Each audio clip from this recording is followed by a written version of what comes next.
ఇదే ADR report లో అంటే ఈ కేసుల్ని రెండు రకాలుగా ఏడిఆర్ రిపోర్ట్ లో డివైడ్ చేసి చూపించడం జరిగింది. ఒకటి క్రిమినల్ కేసెస్, రెండవది severe criminal cases. Maybe severe criminal cases అంటే మోర్ దెన్ 7 years ఇంప్రిజన్మెంట్ పడే కేసులు అయి ఉంటాయి. అదే సమయంలో ఇంకొద్దిగా కేటగరైజేషన్ ఉంది ఈ రిపోర్ట్ లో.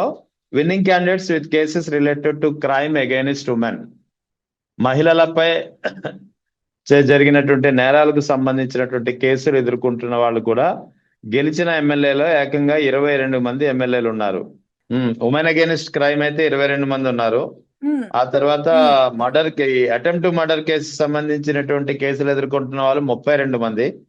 మర్డర్ కేసు ఎదుర్కొంటున్న వాళ్ళు నేరుగా మర్డర్ కేసు 302 ఐపీసీ ఎదుర్కొంటున్న వాళ్ళు అయితే ముగ్గురు ఉన్నారు. అబ్బా బాబా, ఇంతకు మించినటువంటి నేర చరిత్ర, ఇంతకు మించినటువంటి క్వాలిఫికేషన్ ఇంకెవరికైనా ఉంటుందా సార్? మళ్ళీ పవన్ కళ్యాణ్ గారు ఏం చెప్తారంటే, క్రిమినల్ బ్యాక్గ్రౌండ్ ఉన్న వాళ్ళు ఎవ్వరూ కూడా రాజకీయాల్లో ఉండకూడదు. ఇట్లాంటి నీతి సూక్తులు వల్లించడంలో మాత్రం పవన్ కళ్యాణ్ గారు సూపర్ అన్నమాట సార్. అసలు నాకు బాధాకరమైనటువంటి విషయం ఏంటంటే సార్, పవన్ కళ్యాణ్ గారు అరవ శ్రీధర్ అనేటటువంటి ఒక వ్యక్తి ఒక ఆడ మనిషిని అంత దారుణంగా అన్యాయం చేస్తే సొంత కమిటీ అనేది ఒకటి వేసి పార్టీ నుంచి సస్పెండ్ చేస్తున్నాను అని చెప్పి ఒక డిక్లరేషన్ ఫామ్ అనౌన్స్ చేసి మళ్ళీ దేశ సమగ్రత అంటూ స్టేట్మెంట్లు ఇవ్వడానికి ఢిల్లీ పోతే ఆ ఢిల్లీ పోయినటువంటి కమిటీలో ఈ మహానుభావుడు కూడా ఉన్నాడు.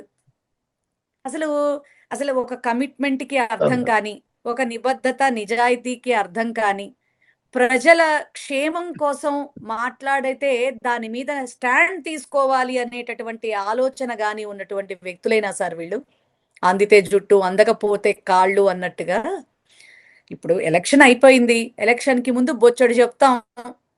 వాళ్ళు ఎవరిని మోసం చేయలేదు సార్ వాళ్ళని. అసలు ప్రతి ఒక్కళ్ళు కూడా ఈ రకంగా అసలు ఆడ మనుషుల్ని సైతం ఆడవాళ్ళ మీద, అంటే అది ఏంటంటే సార్, అది అహంకార భావం సార్. దాంతోనే ఇంత విర్రవీగిపోతున్నారు. ఇంకొక చిన్న విషయం ఏంటో తెలుసా సార్, డ్రగ్స్ లో పట్టుబడినటువంటి మన పుట్ట మహేష్ యాదవ్ గారు నిన్న అదేంటి ఆ ఎస్పీ గారు అలాగే కలెక్టర్ గారు వీళ్ళందరూ ఉన్నటువంటి చిన్న మీటింగ్ ఏదో ఉంది సార్. ఆ మీటింగ్ లో నిజంగా కాన్ఫిడెన్షియల్ గా ఏదో చెప్పుకోవలసినటువంటి ఒక మాటని ఏదో పెద్ద ప్రజల్ని ఉద్ధరించేయడానికి చెప్తున్నాం అనుకున్నట్టుగా ఆయన ఫీల్ అయిపోయి, మా వాళ్ళు కొంచెం డ్రంక్ అండ్ డ్రైవ్ కేసులో మా వాళ్ళని తెగ పట్టేసేసుకుంటున్నారు, మీరు కొంచెం చూసి చూడనట్టు వదిలేయండి అని.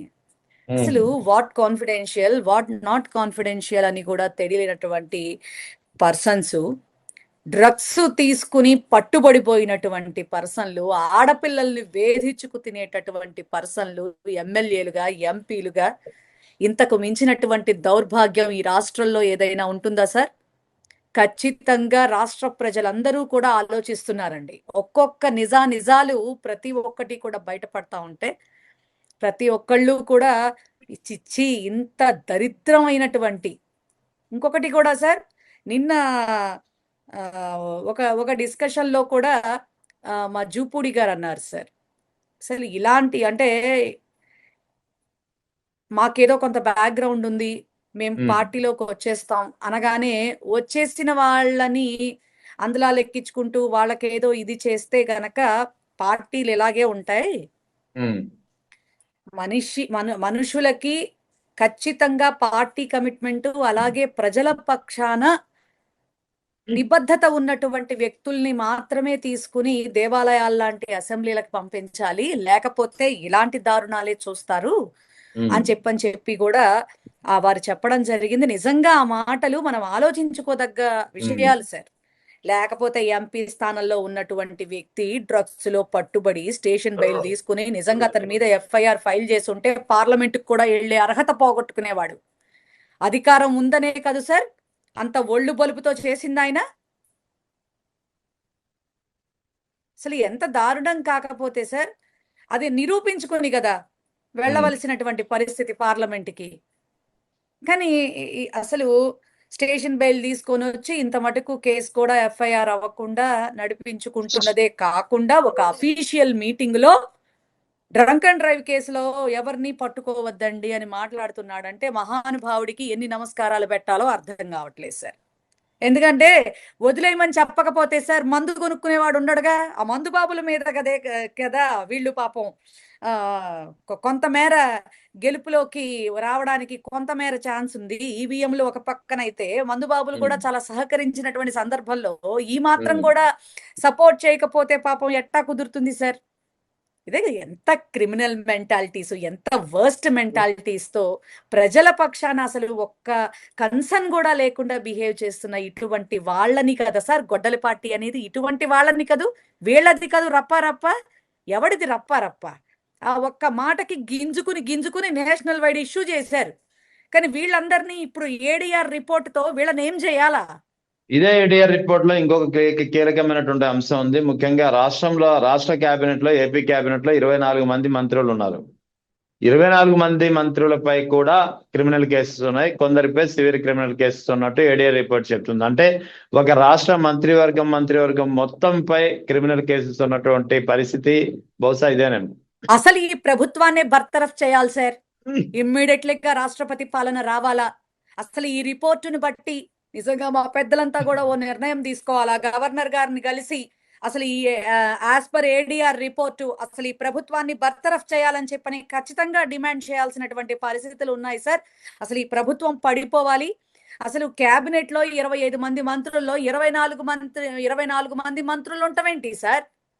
అసలు ఇంత దారుణం కాకపోతే అసలు వీళ్ళు మనల్ని పాలించేటటువంటి వాళ్ళ? అసలు ఇంత దారుణం ఏంటో కూడా అర్థం కానటువంటి పరిస్థితి సార్. డెఫినెట్ గా దీని మీద కూడా మా నాయకుడు ఖచ్చితంగా ఒక మంచి నిర్ణయం తీసుకుంటారు సార్. ఇదంతా కూడా ప్రజలకు అర్థమయ్యేలా ప్రజల ముందుకు తీసుకెళ్ళటానికి కూడా మా సాయశక్తులా మేము ప్రయత్నం చేస్తాం. ఈ ఆంధ్ర రాష్ట్రంలో ఈ కూటమి వల్ల సార్ ఇంకొక ఇంపార్టెంట్ పాయింట్, ఇలాంటివన్నీ బయటికి వస్తున్నాయి కాబట్టే అనుకుంటా నిన్న అమిత్ షా గారు కూడా ఇక నుంచి ఏ రాష్ట్రంలో అయినా సరే మేము ఇండివిజువల్ గా పోటీ చేసి మా ఫ్యూచర్ ఏంటో మేము డిసైడ్ చేసుకుంటాం, మేము ఎవరితో కలవం అని చెప్పేశాడు ఆయన. ఇప్పుడు మరి ఇప్పుడు చంద్రబాబు నాయుడు, పవన్ కళ్యాణ్ ఏం చేస్తారో, ఏం చెందుతారో కూడా చూడాల్సినటువంటి పరిస్థితి.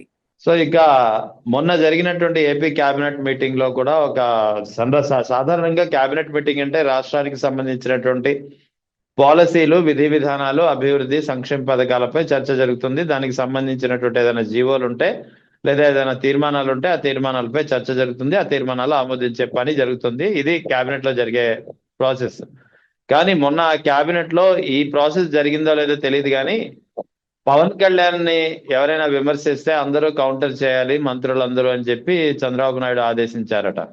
అంటే కేబినెట్ లో ఇలాంటి విషయాలు చర్చించడానికి కేబినెట్ జరుగుతుందా అంటే ఏం చెప్తారు?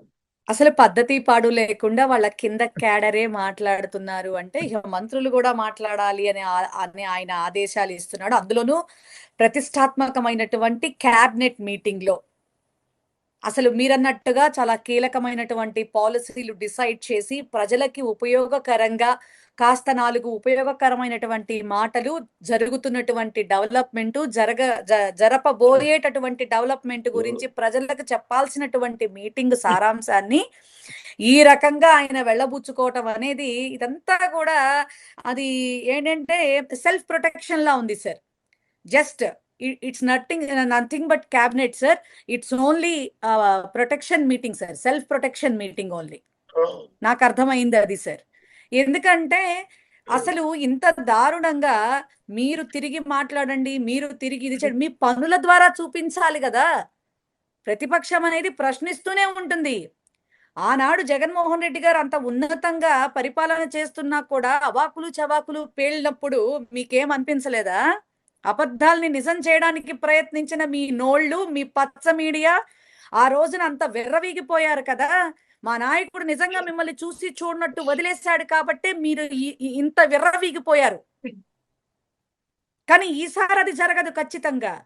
కానీ ఇప్పుడు జగన్మోహన్ రెడ్డి గారు ఇప్పుడు ఏది ప్రశ్నించినా కూడా అది స్టేట్ ఇష్యూ, నేషనల్ ఇష్యూస్ అయిపోతుంది, అసలు కూటమి ప్రభుత్వం యొక్క పరిస్థితి దిగజారిపోతోంది అని చెప్పని మరి గుబులు పుడతా ఉందా? ఖచ్చితంగా మీ పాపాలే మీకు ఖచ్చితంగా మీ మెడకి చుట్టుకునేటటువంటి రోజులు ప్రారంభమైనాయి సార్. ఖచ్చితంగా ఈ యొక్క కూటమికి ఖచ్చితంగా దాన్ని ఏమంటారంటే సార్, పరాభవం జరగటం మాత్రం ఖచ్చితంగా జరిగి తీరుతుంది. అది ఒకటి భగవంతుడి ద్వారా, 2 ప్రజల ద్వారా. ఎందుకంటే ఇంత ప్రజాకంటకమైనటువంటి పాలన, ఇంత కంసుడు కూడా అంతేనంట సార్. తనకి ఏదన్నా వ్యతిరేకంగా ఉంటే ప్రజల్ని హింసించటానికి కూడా మరి వెనుకాడేవాడు కాదుట. అందుకే దైవాన్ని కూడా అప్పుడు అదేంటి మరి అంటే శ్రీకృష్ణ పరమాత్ముడు దేవకి వసుదేవులకి జైల్లో మరి పుట్టినప్పుడు అతని వల్ల తనకి ప్రాణగండ ఉందని మరి పైనుంచి ఒక వాయిస్ వినిపిస్తే మరి ఆ బిడ్డని చంపేయటానికి కూడా వెనకాడనటువంటి వ్యక్తిగా కంసుడు ఉండేవాడు. అట్లాంటి పాలనే కనిపిస్తోంది మనకి, జస్ట్ లైక్ దట్.